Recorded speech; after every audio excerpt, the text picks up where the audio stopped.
ನಮಸ್ಕಾರ ವೀಕ್ಷಕರೇ, ಹಿಂದಿನ ವಿಡಿಯೋದಲ್ಲೆಲ್ಲ ನೀವು 3 ಗುಲಗಂಜಿ ಬಗ್ಗೆ ತಿಳ್ಕೊಂಡಿದ್ದೀರಾ. ಈಗ ಕೊನೆಯದಾಗಿ ಕಪ್ಪು ಗುಲಗಂಜಿ. ಕಪ್ಪು ಗುಲಗಂಜಿ ಅಂತ ಹೇಳಿದ್ರೆ ಒಂದು ಕಪ್ಪು ಗುಲಗಂಜಿ ಆಕರ್ಷಣೆಗಾಗಲಿ ಪ್ರತಿಯೊಂದಕ್ಕೂ ಇದನ್ನ ಯೂಸ್ ಮಾಡ್ತಾರೆ.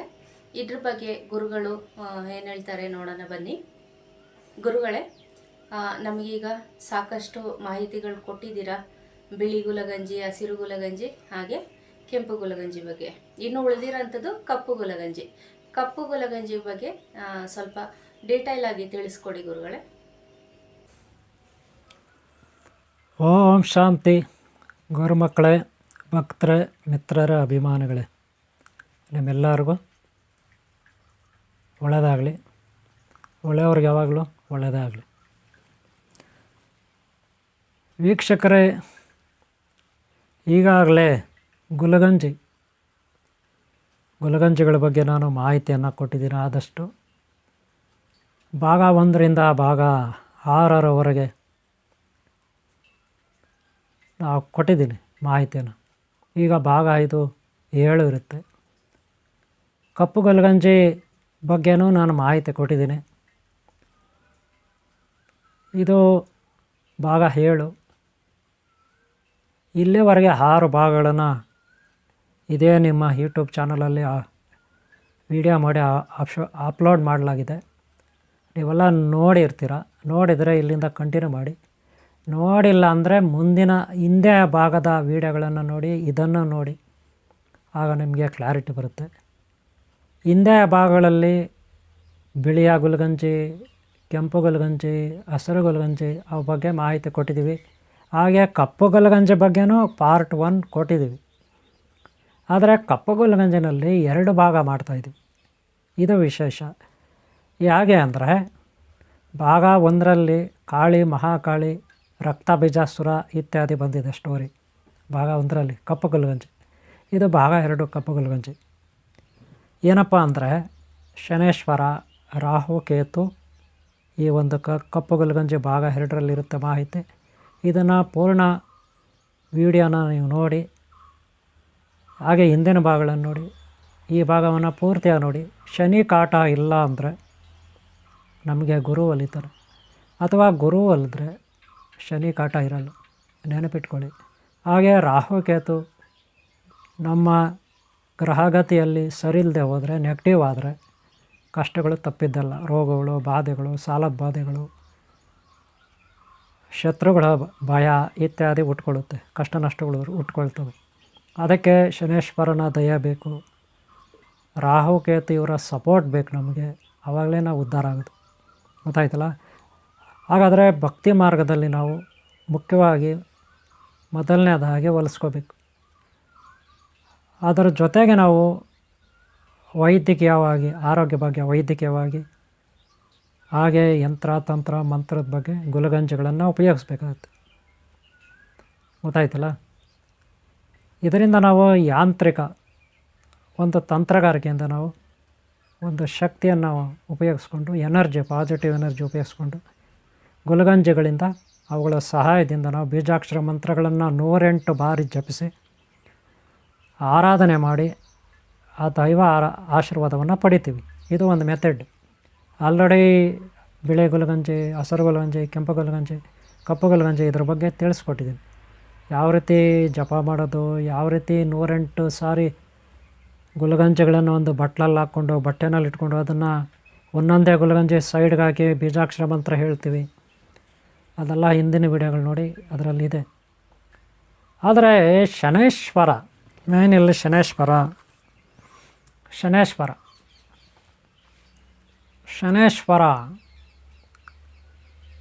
ಗ್ರಹಗತಿ ನಮ್ಗೆ ಸರಿಯಿಲ್ಲ ಅಂದರೆ ಕಷ್ಟಗಳು.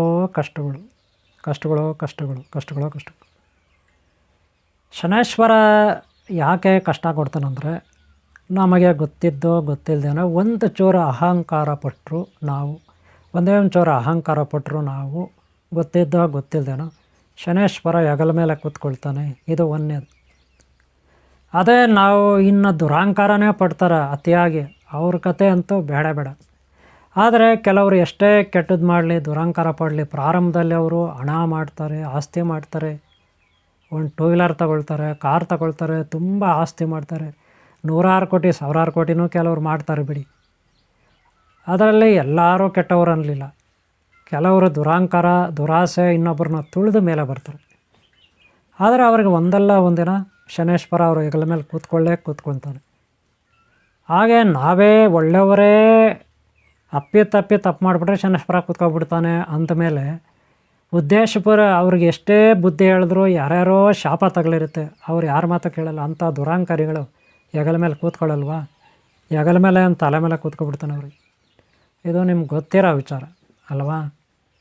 ಆದರೆ ಶನೇಶ್ವರನ ಬಗ್ಗೆ ಸಾಕಷ್ಟು ಕಥೆಗಳನ್ನು ಕೇಳಿರ್ತೀರ, ನಿಮ್ಗೆ ಗೊತ್ತಿದೆ. ಅದಕ್ಕೆ ನಾವು ಆ ಶನೇಶ್ವರನ ಪ್ರೀತಿ ಪಾತ್ರ ವಾತ್ಸಲ್ಯವನ್ನು ನಾವು ಬಯಸಬೇಕಾಗುತ್ತೆ. ಆ ಭಗವಂತನ ಒಂದು ದಯೆ ಅನುಕಂಪ ವಿನಯ ಆತನ ಕೃಪಾ ಕಟಾಕ್ಷಕ್ಕೆ ಪ್ರಸನ್ನತೆಗೆ ನಾವು ಒಳಗಾಗಬೇಕು. ಅದಕ್ಕೆ ನಾವು ವಿಧೇಯರಾಗಿರಬೇಕು, ಆರಾಧನೆ ಮಾಡಬೇಕು ಅಲ್ವಾ? ಈಗ ಶ್ರಾವಣ ಮಾಸ ಬರುತ್ತೆ, ನಿಮ್ಗೆ ಗೊತ್ತಿದೆ.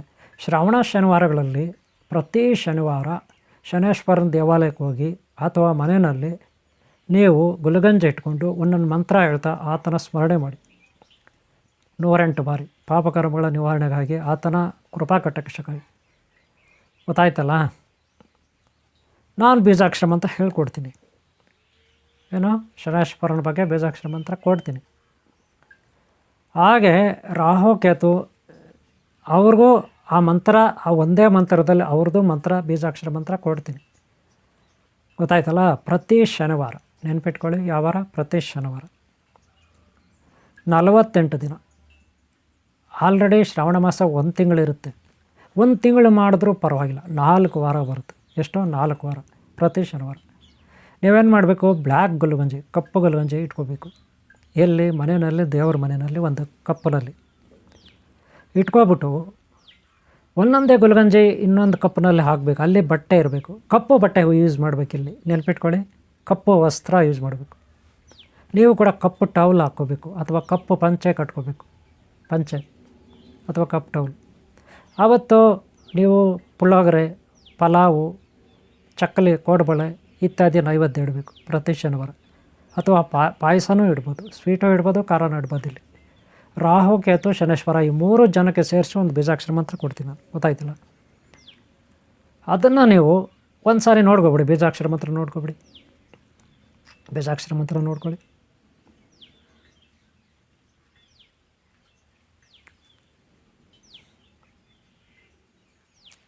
ನೋಡಿದ್ರಲ್ಲ? ಈ ಬೀಜಾಕ್ಷರ ಮಂತ್ರವನ್ನು ನೀವು ಒಂದು ಸಾರಿ ಬೀಜಾಕ್ಷರ ಮಂತ್ರ ಹೇಳಿಕೊಂಡು ಒಂದು ಗುಲ್ಗಂಜಿ ಎತ್ತಿ ಸೈಡ್ ಆಗಬೇಕು. ಒಂದು ಕಪ್ಪು ವಸ್ತ್ರ ಬಟ್ಟೆನಲ್ಲಿ, ಒಂದು ಬಟ್ಲಲ್ಲಿ 108 ಗುಲ್ಗಂಜಿ ಇಟ್ಕೋಬೇಕು. 108 ಇಲ್ಲ ಅಂದರೆ ಏನು ಮಾಡೋದು? 9 ಆದರೂ ಇಟ್ಕೊಳ್ಳಿ, 9 ಆದರೂ ಇಟ್ಕೊಳ್ಳಿ ಕಪ್ಪು ಗುಲ್ಗಂಜಿ. ಒಂದೊಂದು ಎತ್ತಿ ಸೈಡ್ ಆಗಬೇಕು.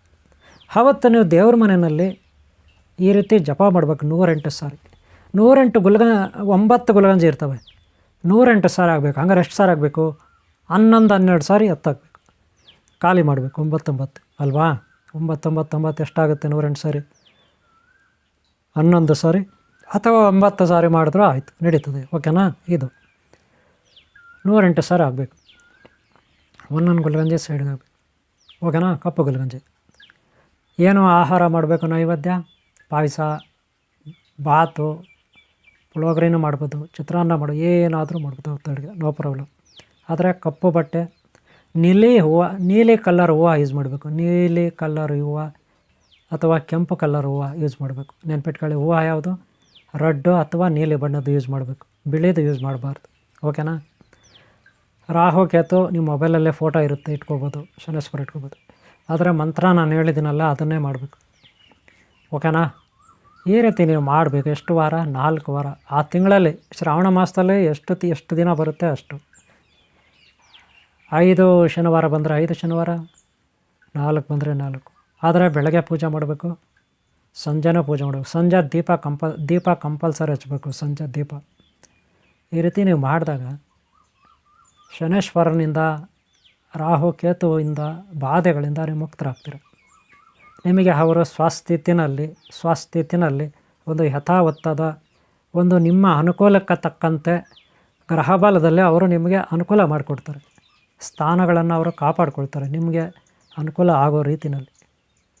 ಗ್ರಹ ಬದಲಾವಣೆ ಆಗುತ್ತೆ, ಸ್ಥಾನ ಪಲ್ಲಟ ಆಗುತ್ತೆ, ಸ್ಥಾನ ಬದಲಾವಣೆ ಆಗುತ್ತೆ.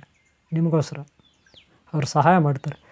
ಶನೇಶ್ವರ ರಾಹುಕೇತು ಅಷ್ಟೇ ಅಲ್ಲ, ಸೂರ್ಯ ಭಗವಾನ ಚಂದ್ರ, ಓಂ ಶ್ರೀ ಸೂರ್ಯ ಸಂಧ್ಯಾ ಛಾಯ ಮತ್ತು ಸೂರ್ಯ ಭಗವಾನ, ಓಂ ಶ್ರೀ ರೋಹಿಣಿ ಮಾತಾ ಮಾತೃಶಕ್ತ ಚಂದ್ರ ಭಗವಾನ, ಓಂ ಶ್ರೀ ಮಂಗಳದೇವು, ಓಂ ಶ್ರೀ ಬುಧದೇವು, ಓಂ ಶ್ರೀ ತಾರಾಮಾತಾ ಗುರುದೇವು, ಓಂ ಶ್ರೀ ಜಯಂತಿ ಮಾತಾ ಶುಕ್ರದೇವು, ಓಂ ಶ್ರೀ ಶನೇಶ್ವರ ದೇವ್, ಓಂ ಶ್ರೀ ರಾಹುಕೇತು ದೇವ್. ಇವರು ನಿಮಗೆ ಸಹಾಯ ಮಾಡ್ತಾರೆ, ಯಾವುದೇ ಡೌಟ್ ಬೇಡ. ಈಗಾಗಲೇ ಗುಲ್ಗಂಜಿಗಳ ಬಗ್ಗೆ ಮಾಹಿತಿ ಕೊಟ್ಟಿದ್ದೀನಿ. ಹಿಂದಿನ ವೀಡಿಯೋಗಳು ನೋಡಿ, ಅದರಲ್ಲಿ ಎಲ್ಲ ಗ್ರಹಗಳ ಬಗ್ಗೆ ಇದೆ, ವಾರಗಳ ಬಗ್ಗೆ ತಿಳಿಸ್ಕೊಟ್ಟಿದ್ದೀನಿ. ನಿಮಗೆ ಗ್ರಹ ಬಲ, ನಕ್ಷತ್ರ ಬಲ, ರಾಶಿ ಬಲ ಎಲ್ಲ ಕರೆಕ್ಟಾಗಿದ್ದರೆ ನಿಮ್ಮ ಜೀವನದಲ್ಲಿ ಏನೇ ಮಾಡೋಕ್ಕೆ ಹೋಗ್ರಿ, ನೀವು ಯಾವುದೇ ಕೆಲಸಕ್ಕೆ ಕೈ ಹಾಕ್ರಿ, ಏನೇ ಒಂದು ಒಳ್ಳೆ ಕೆಲಸ ಮಾಡೋಕ್ಕೆ ಹೋಗ್ರಿ, ಒಳ್ಳೆಯದಾಗುತ್ತೆ ಅಲ್ವಾ. ಇದನ್ನು ನೆನಪಲ್ಲಿ ಇಟ್ಕೊಳ್ಳಿ. ಅದಕ್ಕೆ ನೀವು ಮಾಡಬೇಕಾದ್ರೆ ಕರ್ತವ್ಯಗಳನ್ನು ಮಾಡಬೇಕು. ಓಕೆನಾ. ಈ ಬೀಜಾಕ್ಷರ ಮಂತ್ರನ ನೀವು ಹೇಳ್ಕೊಟ್ಟಿದ್ದೀನಿ, ಬೀಜಾಕ್ಷರ ಮಂತ್ರನ ಜಪಿಸಿ ಇದನ್ನು ಮಾಡಿ ಮನೆಯಲ್ಲಿ ನಿಮ್ಗೆ ಒಳ್ಳೆಯದಾಗಲಿ.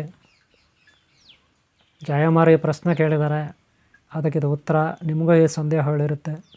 ಹಾಗೆ ಹಿಂದಿನ ವೀಡಿಯೋಗಳೆಲ್ಲ ನೋಡಿ, ಒಂದು ಸಾರಿ ನೋಡ್ಬಿಟ್ರೆ ಆಗಲ್ಲ, ವೀಡಿಯೋಗಳು ಪದೇ ಪದೇ ನೋಡಬೇಕು. ಗುಲ್ಗಂಜಿಗಳ ಬಗ್ಗೆ ಈಗಾಗಲೇ ಒಂದು ಆದಷ್ಟು ಮಾಹಿತಿ ಕೊಟ್ಟಿದ್ದೀನಿ. ಆದರೆ ಒಂದು ರಿಕ್ವೆಸ್ಟ್ ಮಾಡ್ತೀನಿ, ಯಾವುದೇ ಕಾರಣಕ್ಕೂ ಗುಲ್ಗಂಜಿಗಳು ಮಕ್ಕಳ ಕೈಗೆ ಸಿಗಬಾರ್ದು. ಮಕ್ಕಳೇನು ಮಾಡ್ತಾರೆ, ಅಗದ್ಬಿಟ್ಟು ನುಂಗೋದು, ಯಾರಾದರೂ ಪುಡಿ ಮಾಡಿ ಮಕ್ಕಳಿಗೆ ಕುಡಿಸೋದು. ಅವ್ರು ಯಾರೋ ಒಂದು ಪ್ರಶ್ನೆ ಕೇಳಿದ್ರು ನಾನು ಮಾತಾಡಲಿಕ್ಕೆ ಜಯಮ್ಮ ಅವ್ರಿಗೆ ಫೋನಲ್ಲಿ ಹೇಳಿದೆ, ಅವ್ರ ನಂಬರ್ ಕೊಟ್ಟೆ, ಜಯಮ್ಮ ಅವ್ರ ನಂಬರ್ ಮಾತಾಡಲಿಕ್ಕೆ. ಅವರು ಜಯಮ್ಮ ಅವ್ರ ಹತ್ರ ಮಾತಾಡಿದ್ರಂತೆ. ಜಯಮ್ಮ ಅವ್ರು ಕೇಳಿದ್ರಂತೆ, ಹಸಿರು ಗುಲ್ಗಂಜಿ ಬೇಕು ಅಂತ ಆ ಮನುಷ್ಯ ಕೇಳಿದ್ದಾನೆ. ಜಯಮ್ಮರು ಹಸಿರು ಗುಲ್ಗಂಜಿ ನಿಮಗೆ ಸಿಕ್ಕಿದರೆ ಏನು ಮಾಡ್ತೀರಾ ಅಂತ ಜಯಮ್ಮ ಅವ್ರು ಕೇಳಿದ್ದಾರೆ. ಅದನ್ನು ಪುಡಿ ಮಾಡಿ ಮಗನಿಗೆ ಕುಡಿಸ್ಬಿಡ್ತೀನಿ ಅಂತ ಆ ಮನುಷ್ಯ ಹೇಳಿದ್ದಾನೆ. ನೋಡ್ರಿ ಹೆಂಗಿದೆ ಕತೆ ರೀ. ಅದು ಪುಡಿ ಮಾಡಿ ಕುಡಿಸಿದ್ರೆ ಸತ್ತು ಹೋಗ್ತಾರೆ, ಹುಷಾರಾಗಿರ್ರಿ. ವಿಷ ಅದು. ಯಾವುದೇ ಗುಲ್ಗಂಜಿಯನ್ನು ಪುಡಿ ಮಾಡಿ ಹುಣ್ಣುಗಳಿಗಾಗಲಿ, ಕಣ್ಣಿಗಾಗಲಿ, ಬಾಯಲ್ಲಾಗಲಿ ತಿನ್ನೋದು, ಕುಡಿಯೋದು, ಆ ಪುಡಿನ ಬಳಸೋದು ಮಾಡಬಾರ್ದು. ಅದನ್ನೇನಿದ್ರು ವೈದ್ಯರು, ಸಂಶೋಧಕರು ಪುಡಿ ಮಾಡಿ ಅವ್ರು ಹೆಂಗೋ ಬಳಸ್ಕೊಳ್ತಾರೆ ಔಷಧಿ ತಯಾರು ಮಾಡೋವಾಗ. ಅದು ಅವ್ರ ಕೆಲಸ, ನಿಮ್ಮ ಕೆಲಸ ಅಲ್ಲ. ಯಾವ ಕಾರಣಕ್ಕೂ ಬಾಯೆಲ್ಲ ಹಗಿಬಾರ್ದು. ಪುಡಿ ಮಾಡಿ ಅದನ್ನು ತಿನ್ನಬಾರ್ದು, ಕುಡಿಬಾರ್ದು. ಬೀಜಾನ ಅದೇ ಅದರ ಎಲೆ, ಕಾಂಡ, ತೊಗಟೆ, ಬೇರು ಇದನ್ನು ಸ್ವಲ್ಪ ಪ್ರಮಾಣದಲ್ಲಿ ಟೀ ಕಾಫಿನಲ್ಲಿ ಯೂಸ್ ಮಾಡ್ಬೋದು. ಆದರೆ ಬೀಜಾನ ಯೂಸ್ ಮಾಡಬಾರ್ದು, ನೆನಪಿಟ್ಕೊಳ್ಳಿ. ಓಕೆನಾ. ಇಷ್ಟು ಮಾತ್ರ. ಓಕೆ. ಯಾರಿಗೆ ಗೊತ್ತಿಲ್ಲ ಅವ್ರಿಗೆ ಹೇಳಿದ್ದು ನಾನು, ಗೊತ್ತಿರೋರಿಗೇನು ಬೇಕಿಲ್ಲ. ಹಾಗೆ ಅಕ್ಕಪಕ್ಕದವ್ರಿಗೂ ನೀನು ತಿಳಿಸಿ, ತಪ್ಪೇನಿಲ್ಲ, ಜ್ಞಾನ ಕೊಡಿ. ಹಿಂಗೆಲ್ಲ ಮಾಡಬಾರ್ದು ಅಂತ. ಸರಿನಾ. ಓಕೆ. ಈ ವಿಡಿಯೋ ನಿಮ್ಗೆ ಇಷ್ಟ ಆಗಿದೆ ಅನ್ಕೊತೀನಿ. ಇಷ್ಟ ಆದರೂ ಒಂದು ಲೈಕ್ ಮಾಡಿ. ಹಾಗೆ ಸಬ್ಸ್ಕ್ರೈಬ್ ಬೆಲ್ ಹಾಕ್ಕೊಳ್ಳಿ. ಹಾಗೆ ನನ್ನ ನಂಬರ್ ಇರುತ್ತೆ, ಇಲ್ಲ ಆನ್ಲೈನ್ ಕ್ಲಾಸಸ್ ಇರುತ್ತೆ. ಸಪ್ತಚಕ್ರಗಳ ಕುಂಡಲಿನಿ ಯೋಗ ಸಾಧನೆ ಇದೆಲ್ಲ ಇರುತ್ತೆ. ಹಾಗೆ ಜ್ಯೋತಿಷ್ಯ ಶಾಸ್ತ್ರ, ಹಾಗೆ ಪ್ರಶ್ನೆಶಾಸ್ತ್ರ, ಹಾಗೆ ತಾಂಡೂಲ ಶಾಸ್ತ್ರ ಇಲ್ಲಿ ಇರುತ್ತೆ. ಜಯಮ್ಮ ಅವರು ಅದನ್ನು ಮಾಡ್ತಾರೆ. ಹಾಗೆ ಅವ್ರದ್ದೇ ಒಂದು ಚಾನಲ್ ಇದೆ, ಜಯಮ್ಮವ್ರದ್ದು ಒಂದು ಚಾನಲ್ ಇದೆ, ನೀವು ನೋಡ್ಬೋದು. ಸನಾತನ ಜ್ಞಾನ ಭಂಡಾರ ಅಂತ. ಆ ಚಾನಲ್ನ ನೀವು ಸಬ್ಸ್ಕ್ರೈಬ್ ಮಾಡ್ಕೊಳ್ಳಿ. ಹಾಗೆ ಅದರಲ್ಲಿ ಅವರು ವೀಡಿಯೋಗಳು ಹಾಕ್ತಾರೆ, ಗ್ರಹಬಲಗಳ ಬಗ್ಗೆ, ನಕ್ಷತ್ರದ ಬಗ್ಗೆ ಇವೆಲ್ಲ ಹಾಕ್ತಾರೆ. ನೋಡಿ, ಹಬ್ಬಗಳ ಬಗ್ಗೆ ಎಲ್ಲ ಹಾಕ್ತಾರೆ, ಮಾಹಿತಿ ಇರುತ್ತೆ. ನೋಡಿ, ಸದುಪಯೋಗ ಪಡಿಸ್ಕೊಳ್ಳಿ ಅಂತ ಮನವಿ ಮಾಡ್ಕೊಳ್ತಾಯಿದ್ದೀನಿ. ಓಕೆ. ನಿಮ್ಮೆಲ್ಲರಿಗೂ ಒಳ್ಳೆಯದಾಗಲಿ. ಓಂ ಶಾಂತಿ, ಓಂ ಶಾಂತಿ, ಓಂ ಶಾಂತಿ. ಧನ್ಯವಾದಗಳು ಗುರುಗಳೇ, ಇಷ್ಟೊಂದು ವಿಷಯಗಳನ್ನ ತಿಳಿಸ್ಕೊಟ್ಟಿದ್ದೀರಾ. ತುಂಬ ಯೂಸ್ಫುಲ್ ಆಗಿತ್ತು. ನೋಡಿದ್ರಲ್ಲ ವೀಕ್ಷಕರೇ, ಕಪ್ಪು ಗುಲಗಂಜಿ ಬಗ್ಗೆ ಗುರುಗಳು ತುಂಬ ವಿವರಣೆ ಕೊಟ್ಟಿದ್ದಾರೆ ನಿಮಗೆ. ಇದರಿಂದ ನಿಮಗೆ ಬಹಳ ಉಪಯೋಗ ಆಗುತ್ತೆ ಅಂತ ನಂಬ್ಕೊಂಡಿದ್ದೀನಿ. ಅದೇ ರೀತಿ ಇನ್ನು ನಮ್ಮ ಗುರುಕುಲದಲ್ಲಿ ನೀವು ವಿದ್ಯಾಭ್ಯಾಸ ಅಂದರೆ ಆಧ್ಯಾತ್ಮದ ಬಗ್ಗೆ ಏನಾದರೂ ಆಸಕ್ತಿ ಇತ್ತು ಅಂತ ಹೇಳಿದ್ರೆ ನಮ್ಮ ಗುರುಕುಲಕ್ಕೆ ಸೇರಿಕೊಳ್ಳಿ. ಅಲ್ಲಿ ತುಂಬ ಜನ ಗುರುಗಳಿದ್ದಾರೆ, ನಿಮಗೆ ಸಾಕಷ್ಟು ಆಧ್ಯಾತ್ಮದ ಬಗ್ಗೆ ಮಾಹಿತಿ ಕೊಡ್ತಾ ಇರ್ತಾರೆ.